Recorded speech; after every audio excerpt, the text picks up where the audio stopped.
La semana pasada nos quedamos en el 7:1. Nos quedamos y vinieron los hombres de Kiriat Jearim, tomaron el arca del Señor y la llevaron a la casa de Abinadab en la colina y consagraron a Eleazar su hijo para que guardara el arca del Señor. Y lo que hemos visto en los 6 capítulos anteriores es un montón de pecado. Son 6 capítulos, pero repletos de pecado. Elcana tomando 2 mujeres, Penina hostigando con gran crueldad a Ana, Elí siendo presto para juzgar a Ana, pero siendo flojo para corregir a sus hijos, Ofni y Finés abusando del pueblo de Dios, el pueblo despreciando la palabra de Dios, el pueblo queriendo manipular a Dios, los filisteos pretendiendo usar el arca como un trofeo sobre los judíos y sobre Dios, los hombres de Bet-Semes despreciando la santidad de Dios al ver dentro del arca. Y además de esto, como si esto fuera poco, cuando lo ponemos en el contexto de la época en la que vivían, era el tiempo de los jueces. Recordemos que esto es todavía dentro del tiempo de los jueces, y era un tiempo que se caracterizaba porque cada quien hacía lo que bien le parecía. Entonces, no eran tiempos muy distintos a los nuestros. Tiempos llenos de pecados también.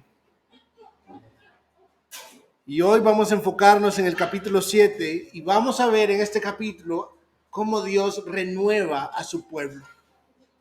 Cómo Dios transforma a su pueblo. Pero antes de eso, antes de orar, antes de leer, yo quiero pedirles que me acompañen nuevamente a orar a Dios para que nos guíe en este tiempo. Padre Celestial, te damos gracias, Señor, por tu provisión. Te damos gracias por este tiempo, Señor, que nos das para estar delante de ti, para adorarte, Señor, para prestar atención a tu palabra, para escuchar cuál es tu voluntad y cuál es tu carácter y conocerte más, Señor, y darnos cuenta cómo tú nos conoces, Señor.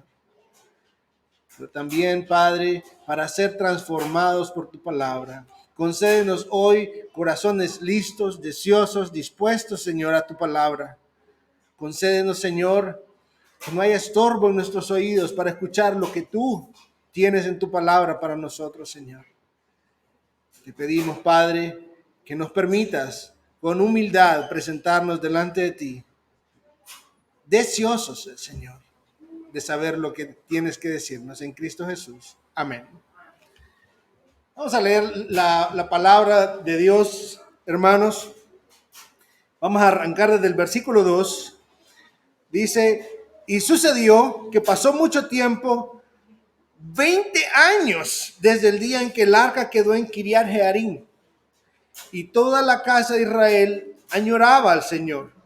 Entonces Samuel habló a toda la casa de Israel diciendo, si os volvéis al Señor con todo vuestro corazón, quitad de entre vosotros los dioses extranjeros y las astorets, y dirigid vuestro corazón al Señor, y servidle solo a Él, y Él os librará de la mano de los filisteos. Los hijos de Israel quitaron a los Baales y las astorets, y sirvieron solo al Señor. Y Samuel dijo, reunid en Mizpa a todo Israel, y yo oraré al Señor por vosotros. Y se reunieron en Mizpa y sacaron agua y la derramaron delante del Señor. Ayunaron aquel día y dijeron allí, hemos pecado contra el Señor. Y Samuel juzgó a los hijos de Israel en Mizpa. Cuando los filisteos oyeron que los hijos de Israel se habían reunido en Mizpa, los príncipes de los filisteos subieron contra Israel. Cuando oyeron esto, los hijos de Israel tuvieron temor de los filisteos. Entonces los hijos de Israel dijeron a Samuel, no dejes de clamar al Señor nuestro Dios por nosotros, para que Él nos libre de la mano de los filisteos. Tomó Samuel un cordero de leche y lo ofreció como completo holocausto al Señor. Y clamó Samuel al Señor por Israel. Y el Señor le respondió. Mientras Samuel estaba ofreciendo el holocausto, los filisteos se acercaron para pelear con Israel. Mas el Señor tronó con gran estruendo aquel día contra los filisteos y los confundió, y fueron derrotados delante de Israel. Saliendo de Mizpa, los hombres de Israel persiguieron a los filisteos, hiriéndolos hasta más allá de Bet-car. Entonces Samuel tomó una piedra y la colocó entre Mizpa y Sen, y la llamó Ebenezer, diciendo: hasta aquí nos ha ayudado el Señor. Los filisteos fueron sometidos y no volvieron más dentro de los límites de Israel. Y la mano del Señor estuvo contra los filisteos todos los días de Samuel. Las ciudades de los filisteos, las ciudades que los filisteos habían tomado de Israel fueron restituidas a Israel, desde Ecrón hasta Gat. E Israel libró su territorio de la mano de los filisteos, y hubo paz entre Israel y los amorreos. Samuel juzgó a Israel todos los días de su vida. Cada año acostumbraba a hacer un recorrido por Betel, Gilgal y Mizpa, y juzgaba a Israel en todos estos lugares. Después volvía a Ramá, pues ahí estaba su casa, y allí juzgaba a Israel, y edificó allí un altar al Señor. Familia, lo que vamos a ver esta mañana, en primer lugar, en los primeros versículos, es un llamado al arrepentimiento. Es un llamado al arrepentimiento. Dice el versículo 2 que había pasado un montón de tiempo, que el arca todavía no llegaba al tabernáculo. Había pasado bastante tiempo, 20 años. 20 años, y no se nos dice qué pasó en esos 20 años. No se nos da un detalle histórico en el año 1, tal cosa. No se nos dice. Hay un salto de 20 años ahí. Pero el texto sí nos permite ver otras cosas. Y lo que sí se nos dice es que después de esos 20 años, el pueblo, dice, Israel, esta versión dice, añoraba al Señor. Quiero decirles que esa traducción de añoraba no es necesariamente la más precisa. Si usted tiene Reina Valera, es posible que diga lamentaba. Se lamentaba delante del Señor. Y esa es la idea ahí. La idea de añoranza implica deseo. Deseo de alguien. Pero aquí era un lamento.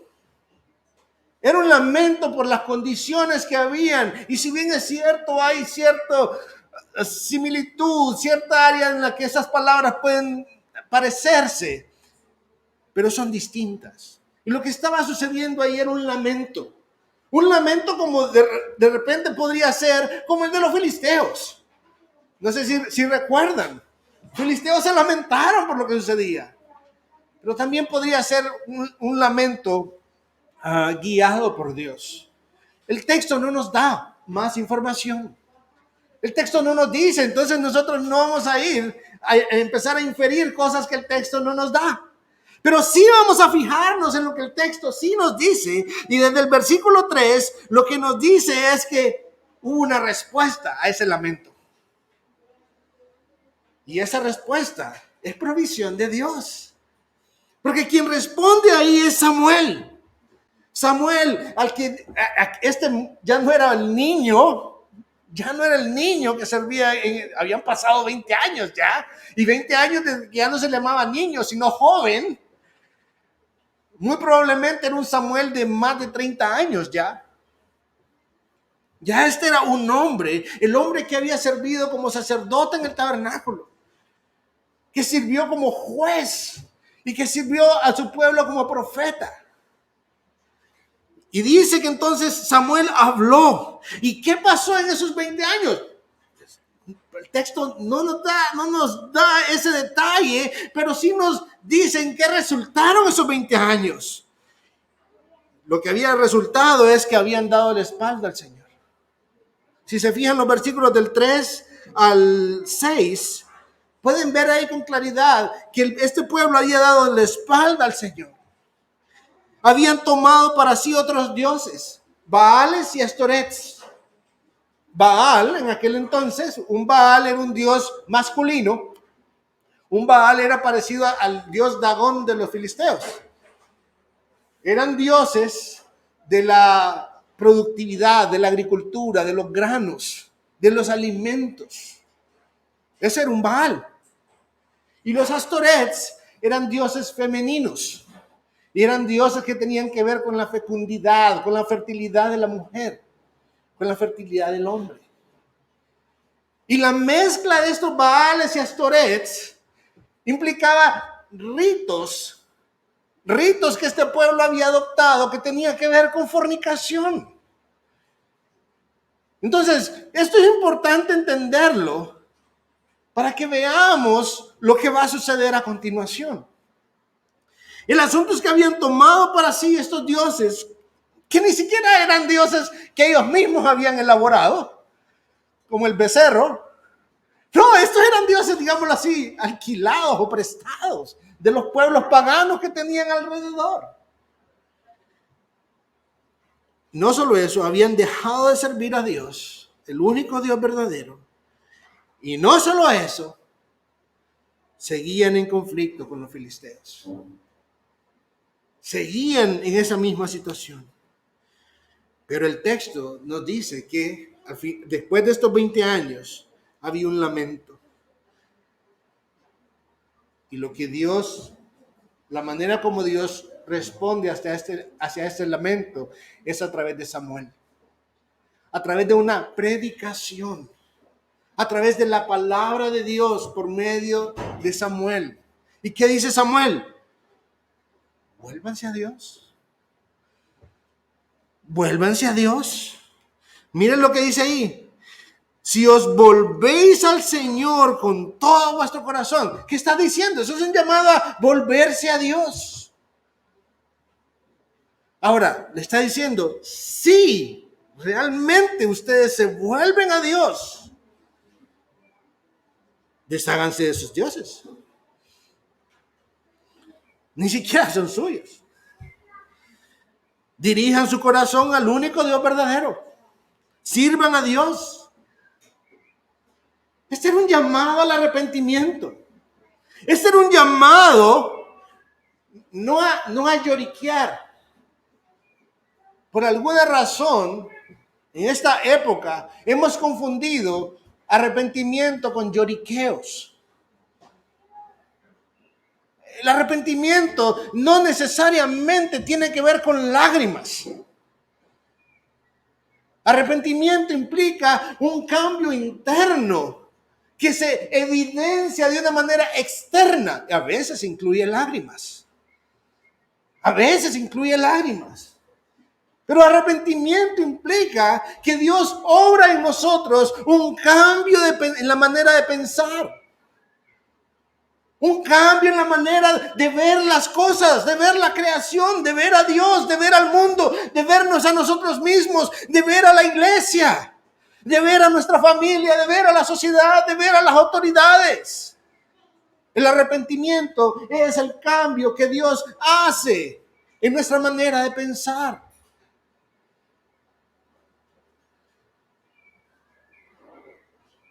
Esto es como cuando uno va al oftalmólogo, ¿verdad? De repente no para todos, pero si usted tiene una visión como la mía, uno va al oftalmólogo y dice, oh, wow, yo pensé que eso era un pato, pero era un 8. Hubo un cambio en la manera de ver el mundo. Y en cierta forma, eso es lo que Dios hace en el arrepentimiento sobre nuestras vidas. Es un cambio que tiene consecuencias tangibles. Y esas consecuencias tangibles se notan en nuestra manera de actuar, en nuestra manera de hablar, en nuestra manera de interactuar con otros. El verdadero arrepentimiento responde a la lealtad que Dios exige. No tiene que ver nada más con un reconocimiento cínico de nuestros pecados. No, sí, yo miento. No, si yo de vez en cuando me robo algunas cosas de la oficina, una resma de papel, unos cuantos lápices, pero sí, es que somos pecadores todos. No, eso no es arrepentimiento. Eso es cinismo. Tenemos que llamar a las cosas por su nombre, hermanos. Arrepentimiento es un cambio, que a lo que yo antes miraba como bueno, ahora entiendo por qué Dios le llama malo. Que a lo que yo antes miraba como malo, ahora entiendo por qué Dios lo llama bueno. Porque Dios concedió un cambio en la manera de ver el mundo, en la manera de ver mi propio pecado. Entonces, el arrepentimiento responde a la lealtad que Dios exige, no con lágrimas, sino con obediencia. Las lágrimas no necesariamente tienen que excluirse, pueden estar acompañadas, pueden estar acompañando, nuestro arrepentimiento, pero no son la evidencia del arrepentimiento. Ay, no, mire cómo llora, está bien arrepentido. No necesariamente. A veces confundimos el arrepentimiento con el remordimiento. Podemos decir, mire, pobrecito Lucas, hasta se ahorcó, Judas, hasta se ahorcó. Eso no era arrepentimiento. No hubo un cambio en su manera de pensar. No, era remordimiento nada más. En este caso, lo que Samuel estaba predicando a este pueblo es la palabra de Dios. Recordemos que Samuel es el profeta que Dios puso ahí, pero lo que está haciendo él es predicando la palabra de Dios. ¿Qué les está diciendo? Le dice, si os volvéis al Señor con todo vuestro corazón, quitad de entre vosotros a los dioses extranjeros. ¿Cuál es el primer mandamiento, familia? No tendrás dioses ajenos delante de mí. Si lo vemos en el Nuevo Testamento es, amarás al Señor tu Dios con todo tu corazón, con toda tu alma, con toda tu mente, con todas tus fuerzas. Y lo que Samuel está haciendo es justamente yendo a lo que Dios ya había dicho. Está exponiendo a este pueblo a la palabra de Dios. A la palabra de Dios. ¿Y cuál es la reacción de este pueblo? Ay, Samuel, mira, no seas tan radical, bo. Te has vuelto un poco inflexible estos 20 años, Samuel. ¿Y es que vos crees que los 10 mandamientos son para seguirlos así de pies juntillas? No, hombre, si eso era para aquellos. ¿O será que le dijeron, Samuel, pero mira, está bien, pero danos un chancecito para desacostumbrarnos de estos dioses y despedirlos? Pues es que mira que nos hemos encariñado un poco. Samuel, mira, ya viene la cosecha. Mira, deja que pase la cosecha y después nos deshacemos de estos dioses. ¿Qué te parece? Y hay un montón de mujeres embarazadas también, fíjate. Mira, Samuel, dejemos que esto pase y después vaya. ¿Es eso arrepentimiento, familia? No, eso es lo que de repente en algunos, si leen artículos cristianos, cosas así, y escuchan la palabra sincretismo. Es eso, es querer juntar paganismo con cristianismo. Querer reconciliarlos. Sí, no, está bien, Samuel. Mira, vamos a poner en primer lugar a Dios, pero vamos a dejar en segundo lugar a Baal y en tercer lugar a Astoret. No. No es eso, familia. No es eso a lo que somos llamados. Pero aún en nuestros días, eso se sigue viendo. No, si Dios yo lo tengo en primer lugar. Lo que pasa es que también, mire, hay cosas importantes. Hay cosas importantes que también hay que darle su luz. Sí, hay cosas importantes. Pero nada debe competir con el amor a nuestro Dios. Nada debe competir con el temor a nuestro Dios.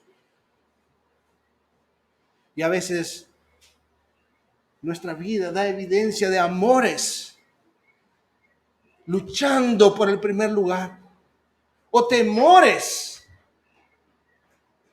luchando por el primer lugar delante de nuestro Dios. Sin embargo, lo que vemos aquí es que luego de que Samuel los insta a abandonar sus ídolos, no a ponerlos en segundo lugar, lo que vemos es la gracia de Dios. ¿Qué hicieron ellos? Sin excusas, sin tardanza, convencidos por la palabra de Dios, predicada por Samuel, se deshicieron de los ídolos. Se deshicieron de los Baales y de los Astorets. Reaccionaron de conformidad a la palabra de Dios. Hubo un cambio en su manera de pensar, un cambio que fue evidente, un cambio que fue tangible, un cambio que fue de acuerdo a la palabra de Dios. Y eso es lo que la Escritura llama arrepentimiento.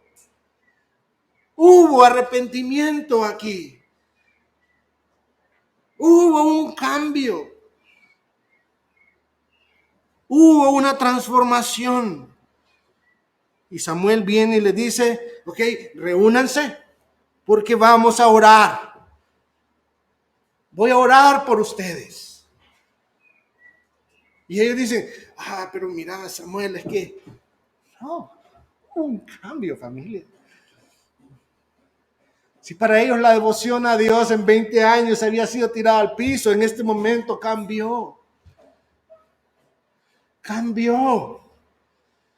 Muchas veces en nuestros días luchamos y decimos, no, hermano, tiene que darme chance a que madure un poco. Mire, eso de ponerme a orar, deme unos 6 meses siendo cristiano, tal vez así empiezo. No, eso no es lo que la Biblia enseña.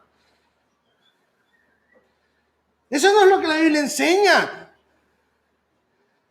Cuando un bebé nace en nuestra casa, ¿cuánto tiempo esperamos para darle de comer? ¿6 meses? ¿Cuánto tiempo esperamos para atender a su llanto? ¿Cuánto tiempo esperamos para llevarlo a la palabra?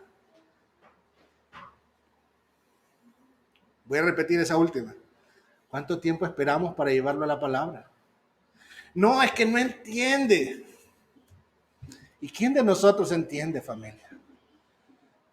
¿Cómo estábamos nosotros en nuestros delitos y pecados, familia?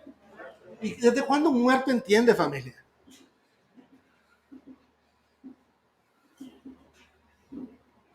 Necesitamos un cambio en nuestra manera de pensar. ¿Sabe qué hizo el pueblo ese día?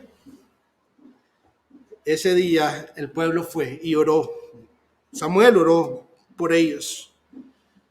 Y el pueblo no solo estuvo ahí, sino que ayunó ese día. Y nos dice el texto que ni siquiera agua tomaron, dice que la derramaron, mostrando que solamente iban a depender de Dios. Ellos decidieron honrar a su Dios como resultado de lo que Dios había hecho en ellos. Y reconocieron su pecado sin excusas, sin niñerías. Que a veces queremos usar nuestro pecado como nuestro juguete. Ahorita que nadie me está viendo, ahorita sí. No, no es un juguete. Es algo que nos destruye, familia. ¿Sabe? El pecado es tan nocivo, tan dañino, tan horrible, que para poder librarnos de él, el Padre puso a su Hijo en la cruz. El pecado tiene implicaciones legales delante de Dios. El pecado se paga con la muerte. Nosotros pecamos y por eso Cristo pagó. Alguien tenía que pagar para que nosotros fuéramos salvos. La otra opción era que nosotros pagáramos por la eternidad. Pero la paga del pecado siempre es muerte. ya sea que la pague Cristo por mí o que la pague yo.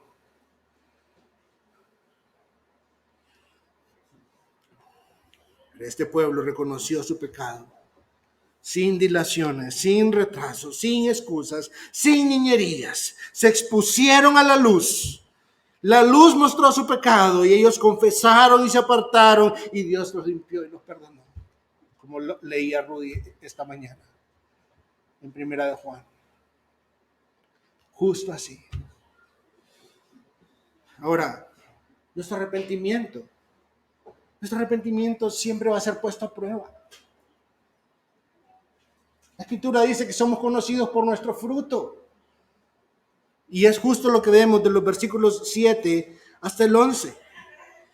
Dice que cuando los filisteos oyeron que los hijos de Israel se habían reunido en Mizpa, esos filisteos tenían los oídos en todos lados.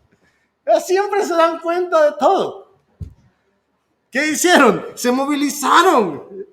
Ellos siempre estaban atentos. Ellos sabían lo que había sucedido en Egipto. Ellos sabían cuando habían movido el arca. Ellos se daban cuenta de todo. Estaban atentos. Y lo que hicieron fue movieron sus tropas en cuanto se dieron cuenta. Ahora, ¿cuál fue la reacción del pueblo, familia? Miremos cuál fue la reacción ahí, versículo 7. Dice que tuvieron temor. Sí, no se arrepintieron. ¿Tenían miedo? ¿No se arrepintieron? No es cierto. No es cierto. Su temor estaba en orden ahora. Su temor ahora estaba en el lugar correcto. ¿Cómo sabemos que su temor estaba en el lugar correcto?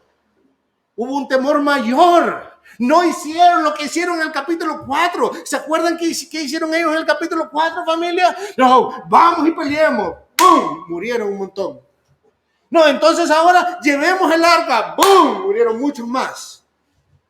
No. Aquí vemos un cambio, una actitud distinta, una actitud sumisa a Dios. ¿Qué dicen ellos en el versículo 7? Dice, cuando oyeron esto, los hijos de Israel tuvieron temor del filisteo, versículo 8, entonces los hijos de Israel dijeron a Samuel, no dejes de clamar al Señor nuestro Dios por nosotros. Hubo una actitud sumisa, dependiente de Dios, entendiendo quién era Dios. Había temor, sí, pero sabían que solo podían depender del único Dios verdadero. Familia, hermanos, podemos tener temores. Y la solución a nuestros temores siempre va a ser un temor más grande. Piénselo un momentito. Si usted tiene temor de lo que hay en esta puerta, y tiene temor de lo que hay en esta puerta, y son las únicas dos salidas, y usted tiene que salir, ¿a cuál de las dos puertas va a ir?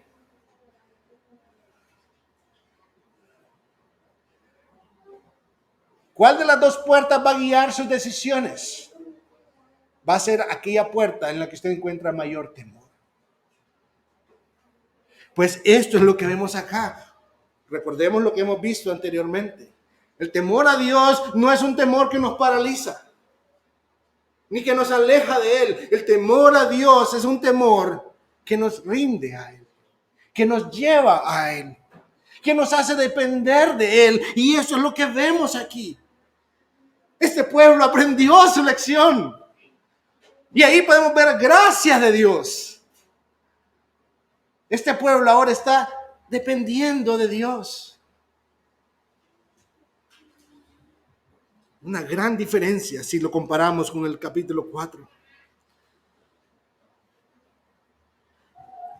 El capítulo 4, el arma principal de ellos, ¿recuerdan cuál fue? Querer torcerle el brazo a Dios.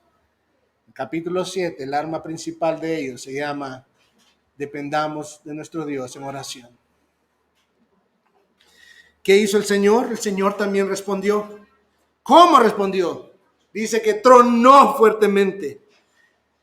El Señor dice que tronó. Imagínense un estruendo, yo no sé cómo eso habrá sido. Pero ese mismo trueno provocó confusión a los filisteos. Pero piensen, familia, ese mismo trueno trajo confianza también a su pueblo. Al ver la respuesta de Dios vivo, el único Dios verdadero. Qué interesante, porque si ustedes acompáñenme ahí, por favor, al capítulo 2. Capítulo 2, versículo 10. ¿Recuerdan la oración de Ana, familia? Los que contienden con el Señor serán quebrantados. ¿Por qué? Él tronará desde los cielos contra ellos. Capítulo 2, versículo 10. Estamos viendo aquí justamente eso. Dios está tronando desde los cielos contra los filisteos. Y esta vez nos dice, no que los judíos derrotaron a los filisteos, nuevamente dice que ellos fueron derrotados como familia delante de Israel. No dice por Israel, dice delante de Israel. Fue Dios quien peleó sus batallas. Fue Dios quien peleó la batalla por su pueblo. Ese es nuestro Dios. Ese es nuestro Dios. Decía un autor, un pastor de quien estaba leyendo esta semana, el arrepentimiento nos prepara para la misericordia de Dios. El arrepentimiento nos prepara. El arrepentimiento no le tuerce el brazo a Dios. Ya vimos. Dios no es un Dios domesticado. No es como una mascota que podemos tener en nuestra casa que va a hacer lo que nosotros queremos. No. El arrepentimiento nos prepara para ver su misericordia. Y es justo lo que estamos viendo acá. Pero también Samuel, o Dios lleva a Samuel a un paso más allá. A un llamado a no olvidar. Dice, entonces Samuel tomó una piedra y la colocó entre Mizpa y Sen y la llamó Ebenezer. Esta era una piedra, no era una tiendita, no era una clínica, no, una piedra. Y la llamó Ebenezer. La palabra Ebenezer significa Eben, piedra, Ezer, ayuda. Samuel lo que estaba haciendo era poniendo ahí un recordatorio diciendo, señores, cuando veamos esta piedra, recordemos que Dios ha sido nuestra ayuda. Es Dios nuestro ayudador. Era una ayuda a memoria para no olvidar por qué estaban ahí, cómo habían llegado a estar ahí. Esta piedra tenía el propósito de estimular la fe de este pueblo. Tenía el propósito de ayudarles a evitar pensar solo en lo inmediato. Esa es nuestra tentación, familia. Queremos dar gracias a Dios hoy. Vamos a ver, ¿qué motivos de gratitud tenemos? ¿Hizo Dios algo por nosotros ayer? ¿Hoy en la mañana? Sí, tal y cual cosa. Ahí hay motivos de gratitud. Pero a veces nosotros estamos enfocados en aquello que es inmediato. No, ahorita no tengo nada. ¿Cómo que no tengo nada? ¿Cómo llegamos aquí hoy? ¿Cómo llegamos aquí? ¿Cómo fue que despertamos vivos hoy?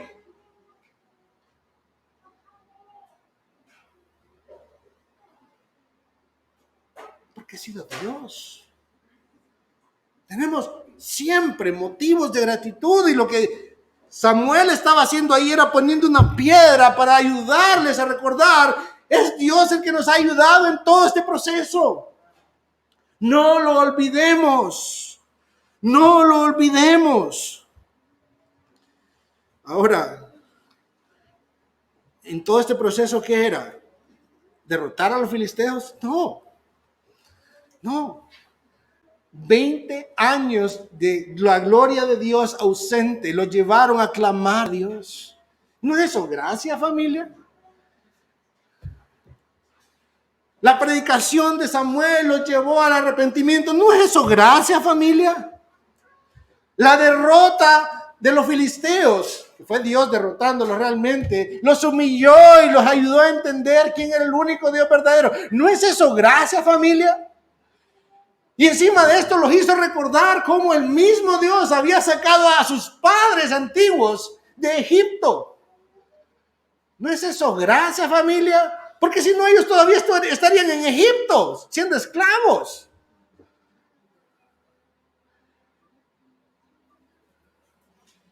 Y así como ellos tenían razones para agradecer, sus razones de agradecer son nuestras también. Son nuestras. Las misericordias no siempre van a tener apariencia de regalos. En ocasiones van a tener forma de situaciones difíciles. Pero es lo que Dios está usando para transformarnos. Por eso la Escritura nos insta a dar gracias a Dios en todo. Porque Él actúa para nuestro bien siempre. Siempre. Y dice la Escritura que de ahí en adelante, durante los días de Samuel, Dios se hizo cargo de los filisteos. Dios fue el que se encargó. Y al final nos da un resumen de cómo fue la vida de Samuel. Y si usted revisa el versículo 15, versículo 16 y versículo 17, en los tres versículos nos dice, hay una frase que se repite. Mira al inicio del 15, Samuel juzgó a Israel. Versículo 16, casi al final, juzgaba a Israel. Versículo 17, casi al final, y allí juzgaba a Israel. No está, cuando dice juzgaba a Israel, no está hablando únicamente de atender aquellos asuntos de conflicto entre el pueblo. Sí, era parte de la tarea de los jueces. Pero está hablando también de llevar la palabra, de llevar la disciplina. Disciplina, y no entendamos disciplina nada más como castigos. No, disciplina tiene que ver con la instrucción de la palabra al pueblo. Como cuando hablamos de disciplinas espirituales. Tiene que ver con cómo la palabra nos cambia, oración. Tiene que ver con ayuno, tiene que ver con la palabra misma haciendo algo en nuestras vidas. Fue Dios transformando este pueblo. No solo en ese momentito. A lo largo de la vida de Samuel, la palabra siguió llegando a este pueblo. Esto nos enseña algo importante. No se trata de un momentito en nuestra vida. No, es que yo tomé una decisión allá en 1998 y sí, yo había vivido descarriado toda mi vida, pero yo hice esa decisión. No. Eso no es lo que la Escritura nos enseña como el Evangelio. No es algo de un punto en mi vida y después me olvido de Dios. No. Es algo en el que vemos que Dios nos transforma y constantemente va a seguir transformándonos. Que comenzó la buena obra, la va a terminar. No la va a abandonar. ¿Qué más hay en este pasaje para nosotros, familia? Tengo 4 puntos acá. Primero, Dios nos llama a confesar nuestros pecados. No solo a decir nuestros pecados. Hay una gran diferencia entre confesar y decir mi pecado. Yo puedo decir mis pecados con el mayor del cinismo posible. Sí, en esta iglesia soy un pecador horrible. Horrible, y vieran qué bien que se siente. No, a eso no nos llama el Señor. El Señor nos llama a aprender a aborrecer nuestro pecado, a entender por qué nuestro pecado nos separa de Él, a entender cuánto cuesta nuestro pecado. Sí, yo mentí y lo voy a seguir haciendo. Ya lo confesé, ¿verdad? Eso no es confesar mi pecado. Tampoco se nos llama a una respuesta emocional. Ay, qué mala persona que soy. Tengo que aprender a ser mejor. No, no puedes ser mejor. Sin Cristo estamos muertos en nuestros delitos y pecados. Y sí, cuando Cristo viene, sin duda hay emociones, hay afectos que se despiertan. Pero solo emociones sin transformación no es conversión. Dios nos llama a reconocer que le hemos ofendido con nuestro pecado. Dios nos llama a humillarnos delante de Él, reconociendo nuestra necesidad de perdón, nuestra necesidad de ser limpios, nuestra incapacidad de lograrlo por nosotros mismos. Esto implica que nosotros necesitamos reconocer que Él es santo y nosotros pecadores. Que Él no nos necesita a nosotros, que somos nosotros quienes lo necesitamos a Él. Hermanos, esto es importante. Dios no le necesita. Le ama. Le ama, eso sí, pero no le necesita. Escuchaba a un pastor esta semana y decía, ¿sabe qué? Usted se va a morir. Un día usted se va a morir y el mundo va a seguir dando vueltas a la misma velocidad.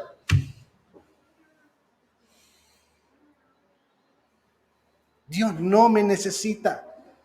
Me ama. Pero a veces confundimos esas cosas. Si yo muero, Dios sigue siendo Dios. Y decir que Dios necesita de algo, estoy diciendo automáticamente que no es Dios. Porque tiene necesidades que dependen de otra persona. Él es el Dios eterno, el todopoderoso. Y este Dios eterno nos llama, a abandonar nuestros ídolos. Hermanos, Dios nos llama a abandonar nuestros baales, nuestros astorets. No, pero yo no tengo estatuillas en mi casa, hermano. Tal vez no en su casa. Pero ¿qué tal en su corazón? ¿Qué tal en su corazón? Porque su corazón y el mío tienen la capacidad de hacer dioses de lo que sea. De lo que sea. Tiene la capacidad de hacer dioses de su esposa, de sus hijos, de sus papás, de sus amistades, de su profesión, de su salud, de los deportes, del entretenimiento, de los pasatiempos, de su celular. Y podríamos continuar con una lista por horas. No, pero yo no veo eso en mi vida, hermano. Entonces pensemos en esto. ¿A qué cosas le damos más importancia que al Señor? Uy, no, nada tiene más importancia que el Señor. El Señor siempre tiene el primer lugar. Hagamos la pregunta de otra forma entonces. ¿Qué cosas disfruto más que pasar tiempo con Dios o en su palabra? ¿Qué cosas disfruto más que orar? O que orar con los hermanos. O que estar cantando con los hermanos y siendo expuestos a la palabra con los hermanos. ¿Qué cosas disfruto más? ¿Qué cosas estoy dispuesto a que me lleven a sacrificar mi tiempo de adoración a Dios para hacer estas cosas? Ahí tenemos Baales y ahí tenemos Astorets. Ahí tenemos Baales y Astorets. Y Dios no me está diciendo póngalos en segundo lugar. Está diciendo que nada se compare con el amor a mí. ¿Cómo así? ¿Dónde? Santiago. Tenía una cita que quería compartir y no la traje. Típico de mí. Ya a ratos no me pasaba, pero tengo otra. Oh, almas adúlteras. ¿No sabéis que la amistad del mundo es enemistad hacia Dios? Por tanto, el que quiere ser amigo del mundo se constituye. Jesús dijo, Si alguno ama a padre o madre más que a mí, no es digno de mí. ¿Qué está diciendo? El amor a Dios debe ser claramente superior a cualquier otro amor en nuestra vida. Fácil no, no es fácil, pero Dios hace esa obra en nosotros. Hermanos, 3 para ir terminando ya, hoy esperaba que fuera más corto. Tenemos un sumo sacerdote que conoce nuestras flaquezas, que intercede por nosotros cada día, Cristo Jesús. El Espíritu Santo también en nuestra debilidad, Él intercede. Ellos están orando por nosotros. Ellos están delante del Padre, intercediendo por nosotros. Ellos son, sí, eso fue el que leí hace un momentito. Ellos son